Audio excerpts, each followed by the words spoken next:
Hello friends, मैं अंबर शर्मा स्वागत करता हूं आप सभी का आप सबके इस चैनल में।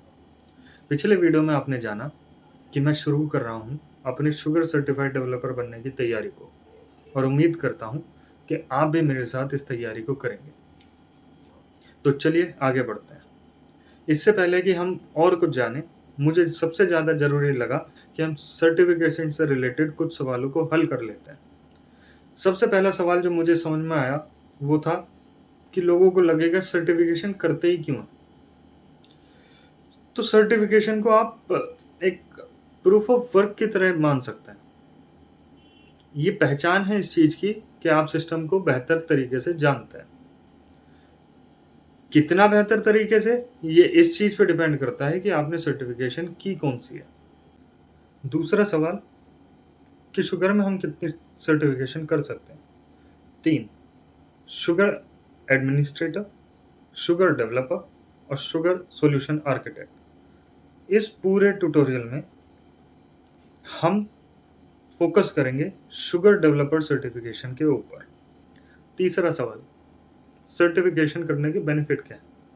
मान लेते हैं आप शुगर की कोई एक सर्टिफिकेशन कर रहे हैं, तो आपको एक डिस्टिंक्ट एडवांटेज मिल जाती है अपने पीयर्स के ऊपर जिनकी जो खुद सर्टिफाइड नहीं है। जैसे आप मेरा ही एग्जांपल ले लीजिए, मुझे एक्सपीरियंस कितना भी हो पर मैं शुगर सर्टिफाइड नहीं हूँ, तो मुझे हर जगह अपने प्रोजेक्ट्स के हिसाब से ही अपने काम को प्रूव करना पड़ेगा।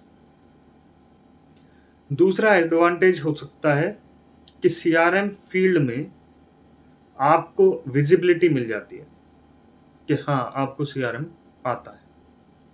तीसरा होता है कि आपका कॉन्फिडेंस बढ़ जाता है।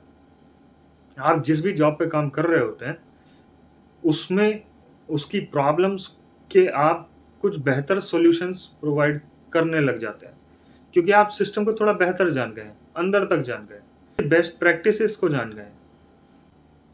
चौथा सवाल, सर्टिफाइड कैसे हूं। तो किसी भी सर्टिफिकेशन या किसी भी एग्जाम के लिए सबसे ज़्यादा ज़रूरी होती है कंसिस्टेंसी। स्टडी मटेरियल तो कहीं ना कहीं किसी ना किसी तरीके का मिल ही जाता है। जो मुश्किल होता है वो होती है रेगुलरिटी। आप अपनी पेज पर पढ़ें, पर लगातार पढ़ें और स्टडी मटेरियल से रिलेटेड प्रॉब्लम को इजी वे में सॉल्व करने की कोशिश मैं करूँगा। पांचवा सवाल, शुगर सर्टिफिकेशन करने में एक्सपेंस कितना लगेगा। डॉक्यूमेंटेशन के हिसाब से एक सर्टिफिकेशन एग्जाम को देने की फीस है $125, जिसके अंदर आप 2 बार एग्जाम दे सकते हैं 24 घंटे के अंतराल में। और अगर आप कभी सोचें कि आप ग्रुप में एग्जाम देना चाहते हैं, जिस एक ग्रुप 5 या उससे ज़्यादा का हो सकता है, तो शुगर की तरफ से 10% डिस्काउंट मिल जाता है। ये सर्टिफिकेशन 2 साल के लिए वैलिड होती है और सर्टिफाइड होने के लिए मिनिमम रिक्वायरमेंट है 75% मार्क्स। मुझे लगता है सर्टिफिकेशन से रिलेटेड यही कुछ सवाल हो सकते थे। अगर इसके अलावा भी आपका कोई सवाल है तो आप मुझसे पूछ सकते हैं और मैं कोशिश करूंगा उस सवाल का जवाब देने की। इस वीडियो के बाद से हम डायरेक्ट जंप करेंगे शुगर के इंटरनल डिटेल्स में। तो ठीक है, फिर मिलते हैं अगले किसी वीडियो में। बाय।